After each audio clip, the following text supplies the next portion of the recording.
बहुत शुक्रिया, जज़ाकल्लाह भाई। जो बाकी मेहमान हैं और बाकी जो भी लोग हैं, जोरदार तालियों से मुनव्वर जमात साहब के इस्तकबाल फरमाएं।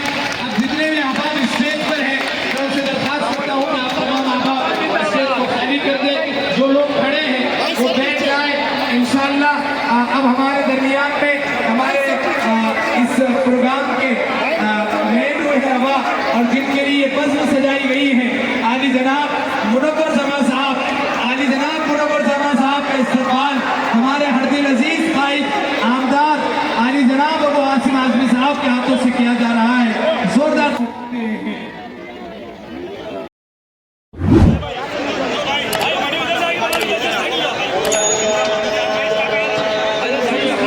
अबू आसिम आज़मी साहब फरमा रहे हैं। मुनव्वर भाई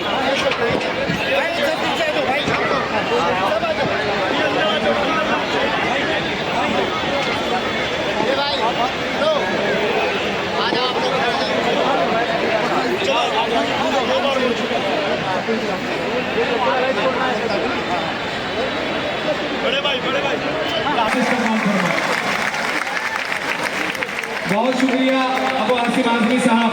इसी तरीके से हमारे दरमियान में बहुत सारे मेहमान आज तशरीफ लाए हुए हैं, जिसमें खुसूसन हुगली से हमारे अशरफ सर, इसी उर्सुल बिलाद शहर मुंबई से ताल्लुक़ रखने वाले शहनवाज सर तशरीफ लाए हुए हैं।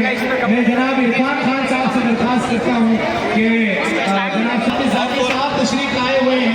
मैं जनाब फहद आज़मी साहब से दरख्वास्त करता हूँ कि हाफिज जाकिर साहब का इस्तकबाल फरमाएं। इसी तरीके से हमारे सूरत से अहमद भाई तशरीफ लाए हुए हैं। मैं आदिल शेख साहब से दरख्वास्त करता हूँ कि अहमद भाई का इस्तकबाल फरमाएं।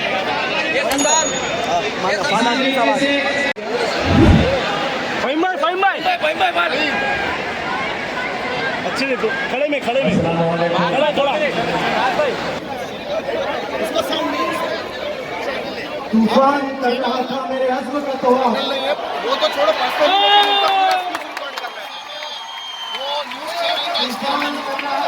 बात भाई बोले लगाने के इसीलिए मैं खड़ा नहीं हूं। कोई भी चैनल अगर आप रिकॉर्ड करो या पूरा प्रोग्राम वॉइस रिकॉर्ड नहीं होगा।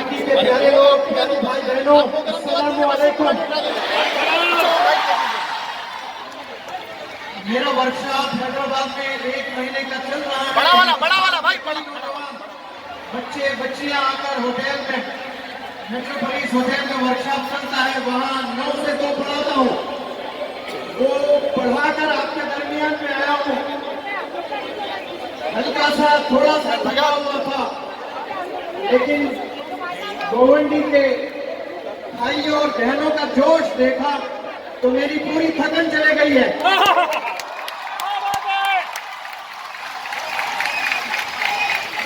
जैसे सचिन तेंदुलकर कहा करता था, boost is the secret of my energy, तो मुझे कहना चाहिए आज Govandi is the secret of my energy.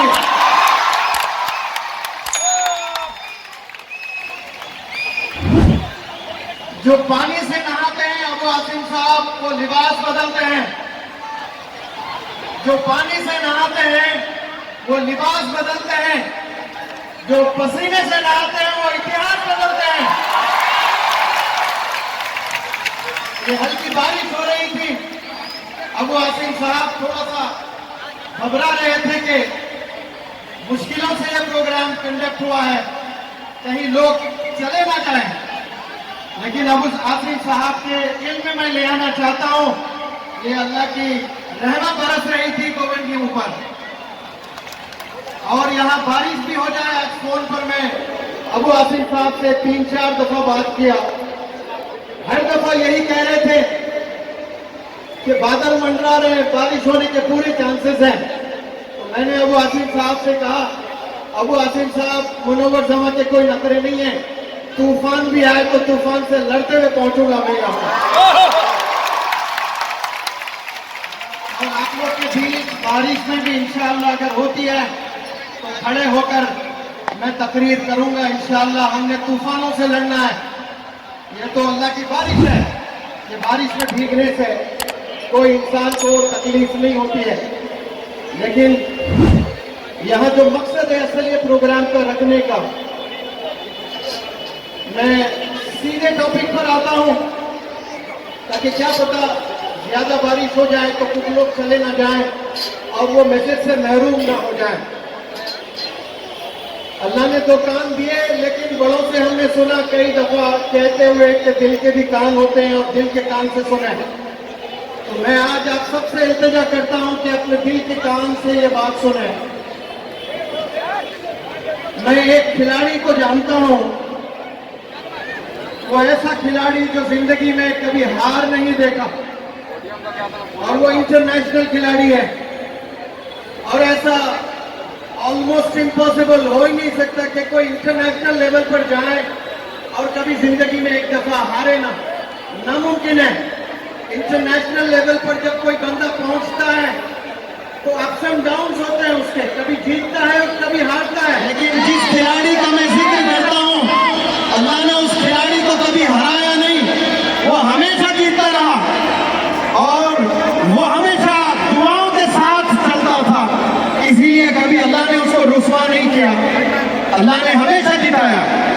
वो माँ की दुआओं के साथ चलता था, वो वालिद की दुआओं के साथ चलता था।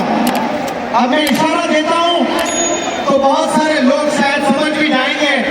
वो जब भी जीतता था और कमेंटेटर्स अनाउंस करते थे एंड द विनर इज, तो वो कहता था मैं नहीं, सब कुछ अल्लाह की तरफ से है, ऐसे हाथ उठाता था अल्लाह अकबर करके, और उसका नाम है कबीर। वो ऐसा बंदा जो कभी जिंदगी में हार नहीं देखा। आप सब लोग जानते हैं यूएफसी ये बड़ी जबरदस्त फाइटिंग कंपटीशन होता है, मिक्स्ड मार्शल आर्ट्स होते हैं और आसान नहीं होता है। उसमें अनडिफीटेड 29 वर्ल्ड लेवल गेम्स उसने जीते हैं। 29 इंटरनेशनल मैचेस उस बंदे ने खेले हैं और उस बंदे का कोच उसी के अब्बा थे, उसी के डैडी थे, उसी के पापा थे। अब जब वो बंदा 28वां मैच खेल रहा था, 28th मैच पूरी दुनिया देख रही थी और वो बंदे ने जो अबू आसिम साहब के में ले आना चाहता हूं, ऐसा खिलाड़ी था वो भी, जो ओपोनेंट था बड़ा चैंपियन था, उसका जबरदस्त बॉलबाला, वो भी बहुत बड़ा चैंपियन। लेकिन ये हबीब के रिलीजन के ताल्लुक से उसने कुछ गंदे बात की थी, तो फिर हबीब में ऐसी एनर्जी आई और उसको ऐसे धो डाला, पूरी दुनिया ने देखा उसको। और उसके बाद लेकिन उसकी अम्मी ने बेटे से कहा, बेटा तूने 28 मैच जीते हैं अभी तक और ये 29वां मैच जो तू खेलने जा रहा है, आज तेरे साथ तेरा कोच यानी तेरे अब्बू नहीं है, लिहाजा तू ये मैच न खेल। तो उसने कहा मैंने पहले वादा कर दिया था, अब मैं बात से पीछे नहीं हट सकता। अम्मी जान मुझे एक मैच खेलने का मौका दीजिए। 2-3 मिनट में धो डाला वो मैच, 29th मैच था। और जो 28वां मैच था जो उसने जीता था, उसको 50 करोड़ रुपए मिले थे। और जो 29वां मैच जीता था उसको 56 करोड़ रुपए मिले थे। फिर दुनिया वालों ने उसको इतना पसंद किया, इतना पसंद किया, उसने ऐलान किया मेरे में और खूब एनर्जी है, मैं और खूब लड़ सकता हूं, लेकिन मेरी अपनी इजाजत नहीं देती है। अभी अब्बू के बिना रिंग में उतरने का परमिशन नहीं है मुझे, लिहाजा मैं नहीं खेलता हूं। तो खेल जो कंपटीशन रखते हैं वो लोगों ने 350 करोड़ का ऑफर दिया है। आप सिर्फ पार्टिसिपेट करिए, आप सिर्फ खेलिए। हारे 350 करोड़, जीते 350 करोड़, हलाल के 350 करोड़ हारने पर भी मिलने वाले थे। लेकिन अपनी मां की बात उस बंदे ने सुना, फिर जिंदगी में उसने खेला नहीं, हलाल पैसों को उसने ठुकरा दिया है। आज आप सल्लल्लाहु अलैहि वसल्लम ने नशे को हराम किया, क्या आप ठुकरा नहीं सकते नशे को? हलाल 350 करोड़, किया है और आप सल्लल्लाहु अलैहि वसल्लम ने नशे को हराम किया है। न जाने भारत में कितने ऐसे बंदे हैं जो नशे की हालत में अपनी जिंदगी और आने वाले नस्लों की जिंदगी तबाह कर रहे हैं। ये अल्लाह का हुक्म है, ये आप सल्लल्लाहु अलैहि वसल्लम की फरियाद है कि नशा जो बंदा करता है वो अल्लाह से दूर हो जाता है, हराम है। उलमा से हमने सुना जो बंदा शराब पीता है उसकी 40 दिन तक इबादत कबूल नहीं होती है। तो हमने इंशाअल्लाह नशा बंद करना है और गोवंडी में इंशाअल्लाह कोई एक बंदा भी सिगरेट, गुटखा और नशे का हाथ नहीं लगाएंगे।